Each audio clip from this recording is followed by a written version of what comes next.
जैसा कि आपको पता है कि इससे पहले वाले वीडियो में हमने दबिस्तान लखनऊ के बारे में पढ़ाया था। आपको अच्छी तरह पता है कि उर्दू में 2 दबिस्तान होते हैं, 2 स्कूल होते हैं। हालांकि और भी हैं, लेकिन सबसे ज़्यादा जो मखसूस तौर पर पाए जाते हैं, मखसूस तौर पर जिनको काउंट किया जाता है, उनमें दबिस्तान दहली और दबिस्तान लखनऊ को ही शुमार किया जाता है। तो दबिस्तान लखनऊ का पहले वीडियो मैं बना चुका था, जिसे आपने देखा, समझा और बहुत सारा ढेर सारा प्यार दिया, उसके लिए आप तमाम का बहुत बहुत शुक्रिया। आज के वीडियो में हम दबिस्तान दहली के बारे में पढ़ेंगे। दबिस्तान दहली का ये जो वीडियो आज आपके सामने पेश किया जा रहा है, इस वीडियो में कुछ ख़ास बातें हैं। ख़ास बातें क्या है, मैं वीडियो स्टार्ट करने से पहले ही बता देता हूँ। ये वीडियो एक नहीं बल्कि 2 पार्ट्स में, 2 भागों में आएगा। पहले वीडियो में आपको दबिस्तान दहली के बारे में सिर्फ जानकारी दी जाएगी, दबिस्तान दहली की खसूसियात और उनसे जुड़ी तमाम अहम बातों को बताया जाएगा। जबकि दूसरे वीडियो में दबिस्तान दहली के जो अहम शुअरा रहे हैं, अहम जो शायर रहे हैं, उन शायरों के बारे में बताया जाएगा। दबिस्तान दहली में कौन कौन से शायर सबसे ज़्यादा अहम रहे हैं, ठीक है। दूसरी बात यह है कि इस वीडियो को काफ़ी तफसीली तौर पर बनाया गया है, चूँकि दबिस्तान लखनऊ का वीडियो मैंने शॉर्ट ही बनाया था क्योंकि वो 12th क्लास के अकॉर्डिंग बनाया गया था। लेकिन दबिस्तान दहली का जो वीडियो बनाया जा रहा है, इस वीडियो को 2 पैटर्न में बनाया जा रहा है। यानी वीडियो इतना लंबा है कि अगर दोनों वीडियो को मर्ज करके अगर आप टाइप करने जाओगे, अगर आप लिखना चाहोगे, तो ये वीडियो आप MA तक के सेक्शन में काम में आ जाएगा। अगर आपको सिंगल सवाल पूछा जाता है कि दबिस्तान दहली की अहमियत बताइए, दबिस्तान दहली के खसूसियात बताइए, तो ये वीडियो आपके 12th क्लास के लिए भी काम में आ जाएगा, BA के लिए भी काम में आ जाएगा, MA के लिए भी काम में आ जाएगा। यानी 12th स्टैंडर्ड से लेकर ये वीडियो या दबिस्तान दहली का ये वीडियो या दोनों ही वीडियो मर्ज करके MA सेक्शन तक आपके काम में आ सकता है। तो आप आराम से इनको देखें, समझें, सुनें। जहाँ पर मुश्किल अल्फाज होंगे इंशाल्लाह मैं कोशिश करूँगा कि आपको उनकी तरफ निशानदेही करता चलूँ। चलिए आपका कीमती वक्त ज़ाया न करते हुए शुरू करते हैं आज का वीडियो। उर्दू अदब का दबिस्तान दहली। दबिस्तान दहली उर्दू अदब का अव्वलीन और मखसूस दबिस्तान है जो दहली शहर और ख़ुसूसन क़िला मुअल्ला की ज़बान व अदब का नुमाइंदा समझा जाता है। औरंगज़ेब की वफ़ात के बाद उसका बेटा मुअज़्ज़िम तख्त नशीन हुआ, लेकिन उसके बाद मुअज़्ज़िम के बेटे मुइज़्ज़ुद्दीन ने अपने भाई को शिकस्त देकर हुकूमत बनाई। मुइज़्ज़ुद्दीन के भतीजे फ़र्रुख़सियर ने सैयद बिरादरान की मदद से हुकूमत हासिल की, लेकिन सैयद बिरादरान ने फ़र्रुख़सियर को भी ठिकाने लगा दिया। इस तरह 1707 ईस्वी से लेकर 1719 ईस्वी तक दहली की तख्त पर कई बादशाह तब्दील हुए। मोहम्मद शाह रंगीला की अय्याशी के दौर में नादिर शाह दुर्रानी ने दहली पर हमला कर दिया और दहली की ईंट से ईंट बजा दी। फिर अहमद शाह अब्दाली के हमले ने मज़ीद कसर को भी पूरी कर दी। दूसरी तरफ मरहटे, जाट और रोहिले आए दिन दहली पर हमलावर होते और कत्ल आम करते। इस दौर में कई बादशाह बदले और मुग़ल सल्तनत महदूद होते होते सिर्फ दहली तक महदूद होकर रह गई और आखिर ताजदार बादशाह ज़फ़र को अंग्रेज़ों ने माज़ूल करके रंगून भेज दिया। ये थी दहली की मुख्तसर तारीख़, जिसमें दबिस्तान दहली का अदब परवान चढ़ा। ये एक ऐसा पुरआशोब दौर था जिसमें हर तरफ बदनज़मी, इंतशार और पस्ती का दौरा था। मुल्क में हर तरफ बेचैनी थी। इस हालत की वजह से जिस किस्म की शायरी परवान चढ़ी, दबिस्तान दहली के चंद शुअरा का ज़िक्र झेल है। हालांकि शुअरा के बारे में हम जिक्र करेंगे नेक्स्ट वीडियो में। तो आज के इस वीडियो में दोस्तों हम आपको बताते हैं दबिस्तान दहली की खसूसियात क्या क्या हैं। आपसे सवाल इस तरह भी पूछा जा सकता है कि दबिस्तान दहली और दबिस्तान लखनऊ में मुआजना कीजिए, दोनों में अंतर बताइए, दोनों की खसूसियात बताइए। तो आप टेबल बनाकर भी बता सकते हैं। आप कोई पूरा पैराग्राफ याद ना भी रहे तो आप कम से कम इसकी हेडिंग ज़रूर याद रखें और हेडिंग का मीन्स अच्छी तरह से समझने की कोशिश करें। इन्हीं हेडिंग के चलते ही आपको पूरे से पूरे नंबर मिल जाएंगे। एग्ज़ाम में डिटेल आप जानते हैं कोई ज़्यादा डिटेल में पढ़ते नहीं हैं, MA BS MA तक के सेक्शन में। लेकिन 12th क्लास को अगर इसमें छाँट कर इतना लंबा चौड़ा पैराग्राफ सुनने के बाद, ये 20 मिनट 25 मिनट का वीडियो सुनने के बाद अगर आप इसमें 5 मिनट तक की भी चीज़ें लिख पाएंगे तो उम्मीद करता हूँ आपको पूरा नंबर इंशाल्लाह मिल जाएंगे। खसूसियात में पहला टॉपिक है फ़ारसी आमेज़ ज़बान। यानी दबिस्तान दहली की खसूसियात क्या है, फ़ारसी आमेज़ ज़बान। अब डिटेलिंग क्या है, जहाँ पर डिटेलिंग की बात आएगी, समझाने की बात आएगी, मैं लास्ट में आपको वीडियो का एक डिस्क्रिप्शन समझाने के तौर पर मैं शॉर्ट में वापस अपनी आसान ज़बान में समझा दूंगा। जहाँ पर आपको सुनने की बात है आप यहाँ पर पहले से सुने ताकि आखिर में आपको सभी चीज़ें डिटेल में समझाई जा सके। तो पहला पॉइंट क्या है, फ़ारसी आमेज़ ज़बान। दबिस्तान दहली के शोरा के हाँ फ़ारसियत का बहुत गलबा था। ये हाँ जो है, हाँ का मतलब यहाँ होता है पुरानी ज़बान में, ये मतरूक लफ्ज़ है। दबिस्तान दहली के शोरा के हाँ फ़ारसियत का बहुत गलबा था, क्योंकि शोरा दहली फ़ारसी की शायरी रिवायत से मुतासिर थे और उन पर फ़ारसी शोरा का गहरा असर था। ईरान से जो शोरा आते थे उनमें से अक्सर यहाँ ही रह जाते थे। चुनाचे खुसरो, हसन, उर्फ़ी, नज़ीरी, तालिब, स्वाइब और बेदिल वगैरह मुख्तलिफ़ अदवार में यहाँ रहे। इसके अलावा यहाँ फ़ारसी शोरा की ज़बान थी। नीज़ यहाँ के शोरा उर्दू और फ़ारसी ज़बानों में दस्तरस रखते थे। दस्तरस में पहुँच रखते थे। उसका नतीजा ये हुआ कि फ़ारसी असालीब और मौज़ूआत वग़ैरह दहली के दबिस्तान शायरी में शामिल हो गए। इस तरह बहुत से शोरा ने फ़ारसी शोरा सादी और हाफिज़ का तर्जुमा किया और ख़ज़ाना उर्दू को मालामाल किया। इस तरह दबिस्तान दहली की शायरी में फ़ारसियत का गलबा है। आपको सीधी सीधी लैंग्वेज में ये समझना है कि दहली में जो शायरियाँ लिखी गई उसमें फ़ारसी के अल्फाजों का सबसे ज़्यादा इस्तेमाल किया गया। अगर आपको डिटेलिंग में पूरा याद नहीं रहे तो आप लंबा चौड़ा करके अपने हिसाब से लिख लीजिएगा। शॉर्ट में आप इतना समझें कि दहली में जो दबिस्तान दहली के शायर जो भी शायरियाँ लिखते थे उसमें फ़ारसी अल्फाज का, फ़ारसी ज़बान का बहुत ज़्यादा इस्तेमाल किया गया। अब आता है सेकंड टॉपिक पर, जज्बात इश्क का इजहार। अब इश्क और आशिकी आप अच्छी तरह जानते हैं, इसके बारे में डिटेल से सुन लीजिए। दबिस्तान दहली के शोरा के हाँ जज्बात और एहसासात के इजहार पर ज़्यादा ज़ोर है। दबिस्तान दहली के शोरा ने इश्क के जज्बात को अव्वलियत दी है। अव्वलियत देना मतलब प्राथमिकता देना। बकौल डॉक्टर नूरुल हसन शोरा दहली को इस बात की परवाह नहीं थी कि उनका उसलूब, बयान और तर्ज अदा खूब तर हो, बल्कि उनकी कोशिश थी कि शायरी में जज्बात और एहसास का इजहार हो जाए। इसलिए बाज़ औक़ात तो यूँ महसूस होता है कि गोया शायर को इश्क से इश्क हो गया है।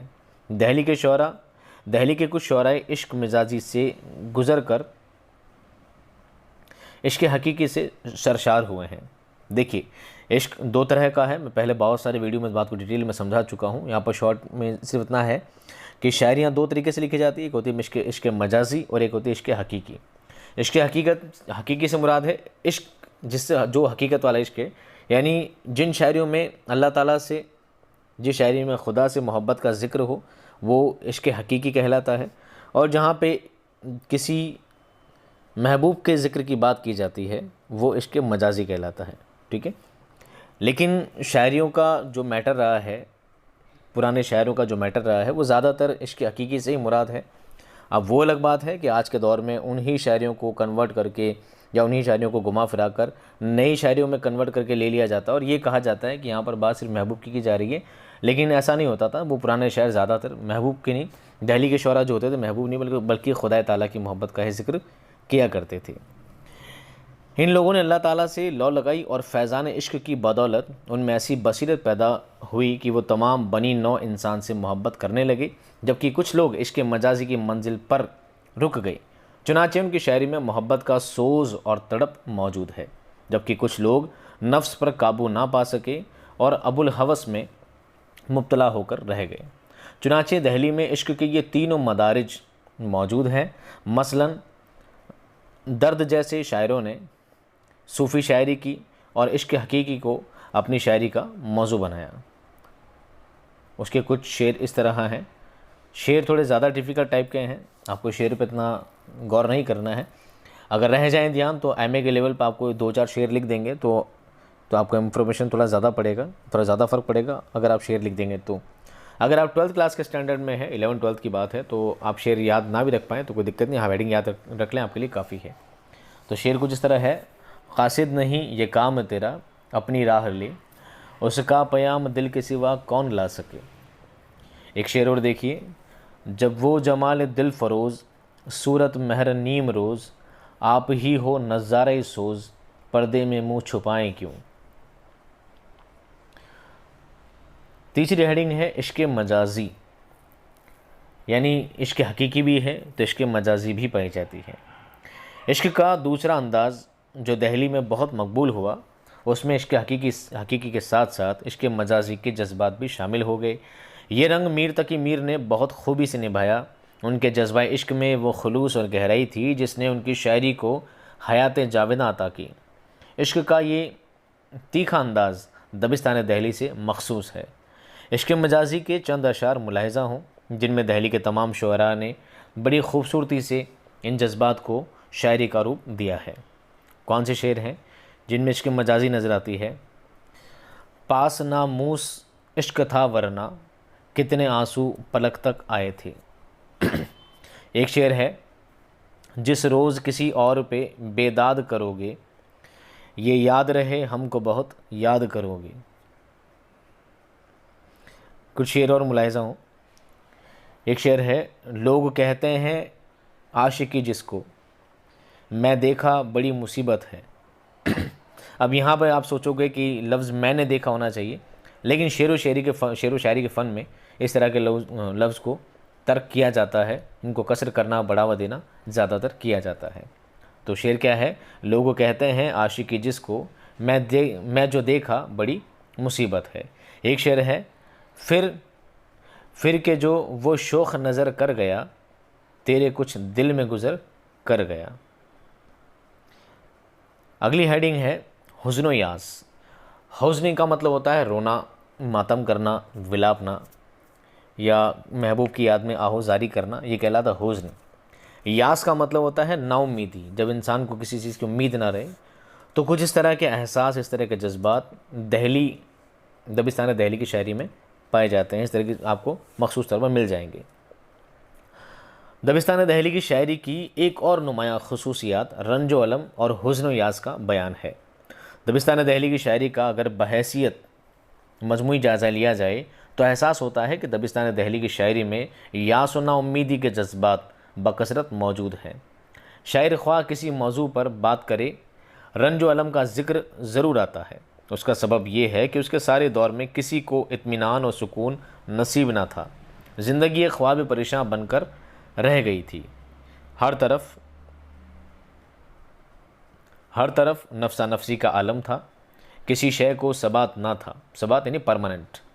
इन हालात का शायरी पर भी गहरा अक्स नज़र आता है। खारिज में तबाही और बर्बादी फैली हुई थी और तबाही और बर्बादी के तारीख साए शायरी में भी राह पाते हैं। चुनाचे फ़ना का एहसास बहुत तेज़ है। इसके साथ उजड़े हुए शहर, लूटे हुए नगर और वीरान गुज़रगाहें जा बजा मौजूद हैं। खुसूसन मीर और सौदा के दौर में ज़िंदगी की नापायदारी का एहसास बहुत शिद्दत से इजहार की राह पाता है। चुनाचे हुज़्न यास के चंद शेर मुलाहिज़ा हों। हुज़्न यास जिसमें दुख हो, तड़प हो, एक कसक हो, ऐसे शेर कौन से हैं? कहा मैंने कितना है गुल का सबात, कली ने ये सुनकर तबस्सुम किया। एक शेर और है, दिल की वीरानी का क्या मज़कूर, ये नगर 100 मरतबा लूटा गया। कुछ और शेर देखिए। इस गुलशन हस्ती में अजब दीद है, लेकिन जब आँख गुल की खुली तो मौसम था ख़िज़ां का। ख़िज़ां यानी पतझड़। एक शेर और है, दिल गंवाना था इस तरह कायम, क्या किया तूने हाय खाना ख़राब। एक शेर है, मुनहसर मरने पे हो जिसकी उम्मीद, नाउम्मीदी उसकी देखा चाहिए। इस हुज़्न यास की फ़िज़ा के बारे में नियाज़ फ़तेहपुरी लिखते हैं कि ज़ाहिर है दहली की शायरी यकसर जज्बात की ज़बान व गुफ्तगू, और जज्बात भी वही हैं जिनका ताल्लुक़ ज़्यादातर हिरमा व महजूरी और नाकामी से है। दहली शायरी की, दबिस्तान दहली की जो खसूसियात है उनमें सबसे अहम खसूसियात है तसव्वुफ़। तसव्वुफ़ बना है सूफ़ी से। आप जानते हो सूफ़िज़्म यानी खुदा से लौ लगा लेना। तो दबिस्तान दहली की शायरियों में सबसे ज़्यादा अहम और सबसे ज़्यादा ख़ास बात क्या है? तसव्वुफ़। यहाँ की शायरियों में आपको खुदा से मोहब्बत की शायरियाँ बहुत ज़्यादा आपको मिलेंगी। वारदात क़ल्बी के इजहार के बाद दबिस्तान दहली के शुअरा का दूसरा महबूब तरीन मौजू तसव्वुफ़ है। चूँकि इब्तिदा में उर्दू शायरी पर फ़ारसी शायरी की शेरी रवायत का बहुत ज़्यादा गलबा रहा है, जिसकी वजह से उर्दू शुअरा ने गैर शऊरी तौर पर फ़ारसी शायरी के असालीब, सांचे और मौज़ूआत कबूल कर लिए। दूसरी तरफ उस मौजू को इसलिए भी मकबूलियत मिली कि तसव्वुफ़ में भी क़नाअत, सब्र व तवक्कुल और नफ़ी ज़ात के नज़रियात ने ज़्यादा ज़ोर पकड़ा, क्योंकि उस ज़माने के हालात ही ऐसे थे जिनकी बिना पर लोग तर्क दुनिया की तरफ माइल हो रहते थे। इनमें कुछ तो सूफ़ी शोरा थे, लेकिन ज़्यादातर शोरा ने महज रस्मी तौर पर तसव्वुफ़ के मज़ामीन को नज़्म किया।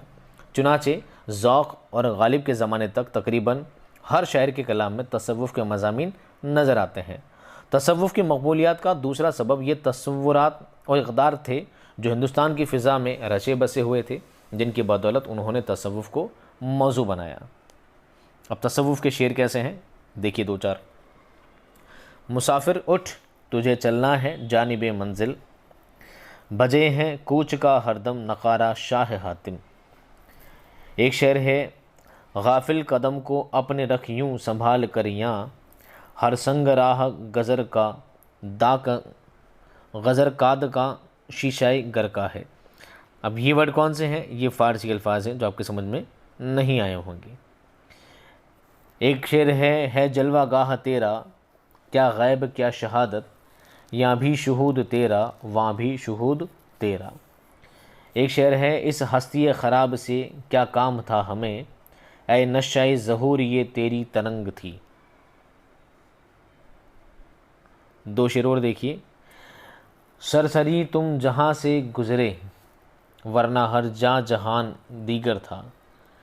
एक शेर है, इस कदर सादा व पुरकार कहीं देखा है, बेखुद इतना नमूदार कहीं देखा है।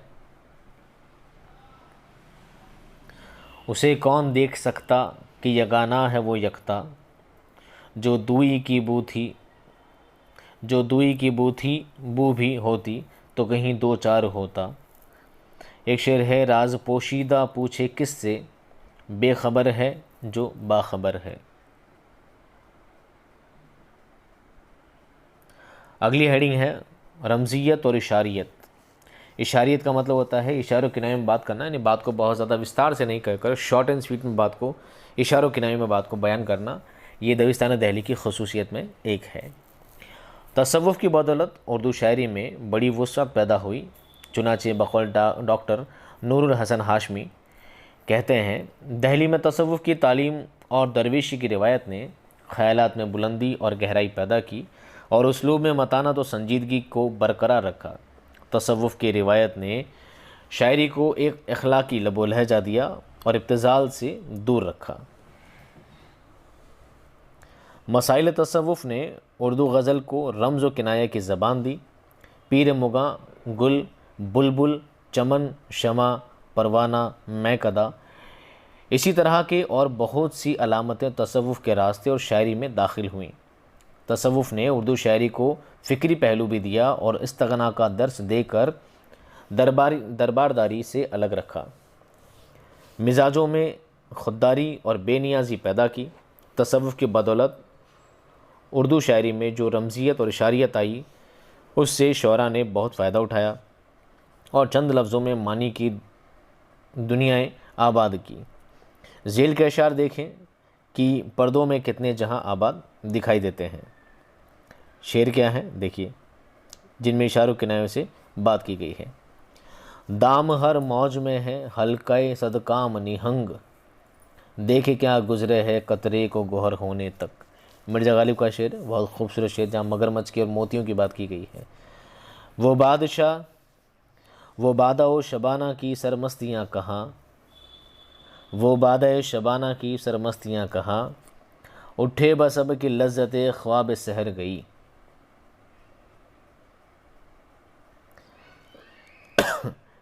अगला पॉइंट है इसका दाखिलियत, जिसको हिंदी में अगर ट्रांसलेट करोगे तो ये कहलाएगा आंतरिक। क्या कहलाएगा? इंटरनल। दाखिलियत से हमसे मुराद है दबिस्तान दहली के जो शायर हैं वो बातें सिर्फ दिल की बातें करते हैं, कैफियत की बातें करते हैं। उनकी शायरियों में खारजियत नहीं पाई जाती है, हालांकि खारजियत भी देखने को मिलती है कहीं कहीं, लेकिन दाखिलियत ज़्यादा नज़र आती है। दबिस्तान दहली की शायरी का एक और नुमायाँ पहलू दाखिलियत है। दाखिलियत से मुराद ये है कि शायर बाहर की दुनिया से गरज नहीं रखता, बल्कि वो अपने दिल की वारदात का इजहार करता है। अगर बाहर की दुनिया के मुतालिक कुछ कहता है तो उसे भी शदीद दाखिलियत में डुबोकर पेश करता है। ये दाखिलियत दहली के हर शायर के यहाँ मिलती है, लेकिन उससे ये ना समझ लें कि शुअरा दहली के यहाँ खारजियत का बिल्कुल नहीं, खारजियत भी है, लेकिन दाखिलियत में वारदात क़ल्बी यानी इश्क व मोहब्बत के मज़ामीन और इन मसाइब का बयान शुअरा दहली ने निहायत खुश उसलूबी से किया है। क्या है शेर, देखिए। इश्क से तबीयत ने ज़ीस्त का मज़ा पाया, दर्द की दवा पाई, दर्द ला दवा पाया। एक शेर है, ज़िंदगी है या कोई तूफ़ान है, हम तो इस जीने के हाथों मर चले। उम्मीद करता हूँ बहुत फेमस अशार हैं, आपको पता भी होगा ये शेर किसका है। एक है वाक़ियत और सदाकत। दबिस्तान दहली की एक और ख़ुसूसियत वाक़ियत और सदाकत है। इसका मतलब ये है कि उन शुअरा के यहाँ मुबालगा वगैरह कम है। मुबालगा कहते हैं किसी चीज़ को बहुत ज़्यादा बढ़ा चढ़ा कर लिखना। इन शुअरा ने मुबालगा से ज़्यादा काम नहीं लिया। अगरचे मुबालगे का इस्तेमाल शायरी में बुरा नहीं है, लेकिन जिस भी किसी चीज़ का इस्तेमाल हद से तजावुज़ कर जाए यानी हद से ज़्यादा बढ़ जाए तो फिर उसे मुनासिब और मौजू नहीं समझा जाता। एक तो होता है मौजू, ज़ुआत से होता है मौजू ने विषय। एक होता है ज़े से मौजू, इसको कहते हैं मुनासिब, उचित। इसी तरह हद से ज़्यादा मुबालगा शायरी को मज़ाक़ा खेज़ बना देता है। शुअरा दहली के यहाँ एतदाल पाया जाता है, एतदाल यानी बैलेंस। दूसरी बात ये कि सदाकत के इजहार के लिए पुरतकल्लुफ़ ज़बान को भी मौजू समझा जाता है। देखिए शेर, तुम मेरे पास होते हो गोया जब कोई दूसरा नहीं होता। शेर क्या है, तुम मेरे पास होते हो गोया जब कोई दूसरा नहीं होता। ये मोमिन का शेर है और मोमिन ने जब इस शेर को लिखा था तो गालिब ने कहा था कि ये एक शेर तुम मेरा नाम कर दो, मैं इसके लिए तुम्हें पूरा दीवान देने को तैयार हूँ। दीवान समझते हैं, गज़लों का पूरा संग्रह समूह, यानी उनको ये शेर इतना ज़्यादा पसंद आया था। एक है सख्त काफिर था जिसने पहले मीर मज़हब इश्क इख्तियार किया। मीर के शेर कुछ इस तरह ही लिखे गए हैं। सख्त काफिर था जिसने पहले मीर मज़हब इश्क इख्तियार किया, जिसने अपना लिया वो क्या था, काफिर था। इस सादगी पे कौन ना मर जाए ए खुदा, लड़ते हैं और हाथ में तलवार भी नहीं। गालिब का शेर है, बहुत ही खूबसूरत गज़ल है। दीवानगी में दोष पे जुन्नार भी नहीं, यानी हमारी जेब में एक तार भी नहीं। दिल को नियाज़ ताकत दीदार कर चुके, दिल को नियाज़ ताकत दीदार कर चुके, देखा तो हम में ताकत दीदार भी नहीं।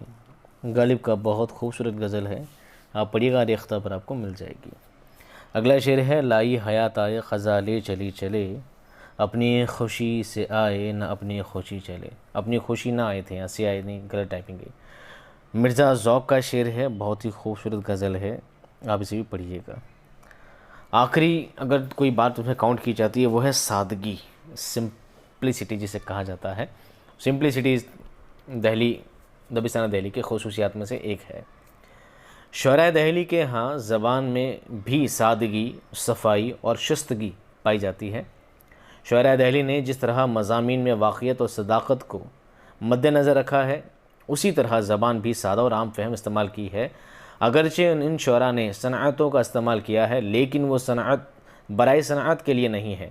उसके बजाय उन शुअरा ने मानवी हुस्न की तरफ ज़्यादा तवज्जो दी है।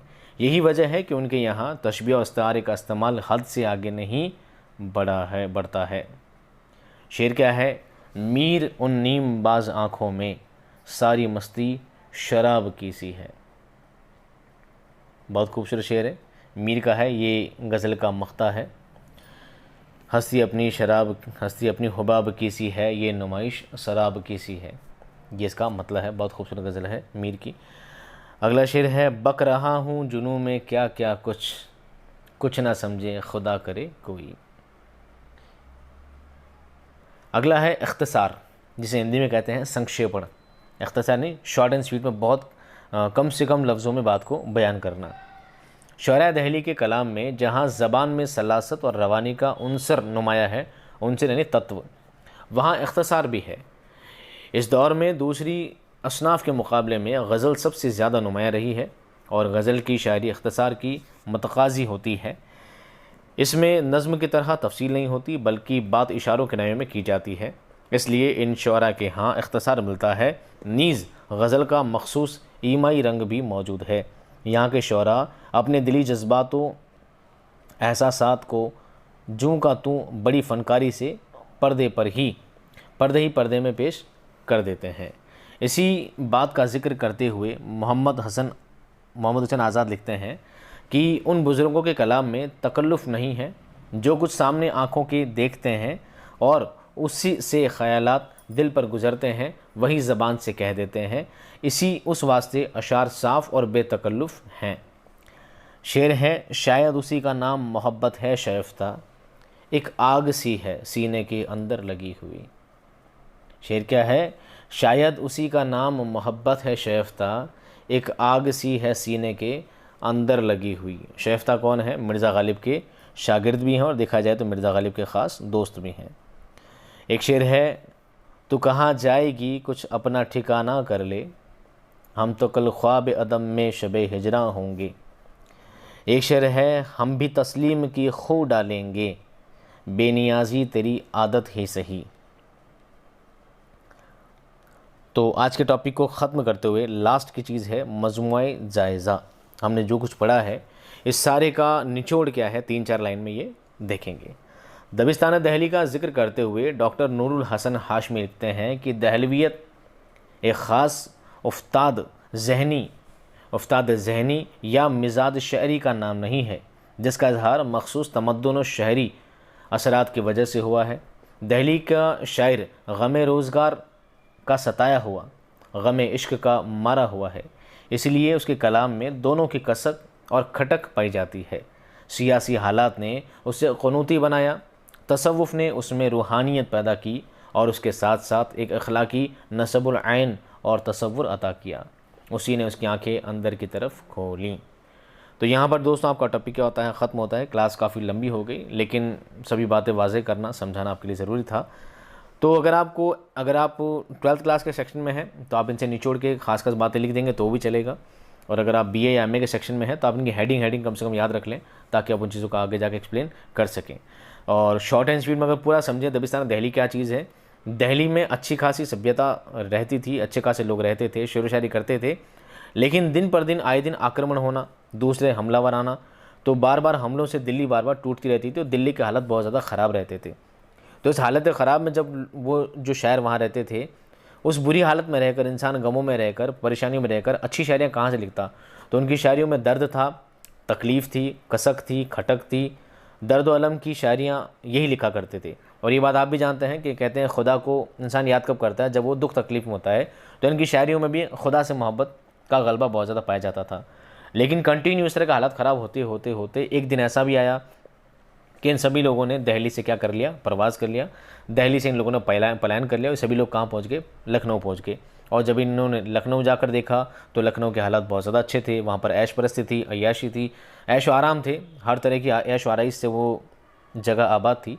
तो इन लोगों ने इश्क मोहब्बत जो खुदा से था वो इश्क मोहब्बत महबूब तक आकर महदूद हो गया और वहाँ जाकर इस तरह की शायरी वो करने लगे। बहरहाल अब इनमें कौन कौन से शायर थे जो दिल्ली में रहते थे, दिल्ली में शेर व शायरी करते थे, बाद में लखनऊ चले गए। इन चीज़ों को हम पढ़ेंगे नेक्स्ट वीडियो में। तब तक उम्मीद करता हूँ आपको वीडियो पसंद आया होगा। अगर वीडियो पसंद आया तो वीडियो को लाइक कीजिएगा, शेयर कीजिएगा, अपने सभी दोस्तों तक पहुँचा दीजिएगा। मैं मिलता हूँ आपको नेक्स्ट क्लास में एक शानदार वीडियो ज़बरदस्त एक्सप्लेनेशन के साथ। तब तक खुश रहिए, आबाद रहिए, खुदा हाफिज़।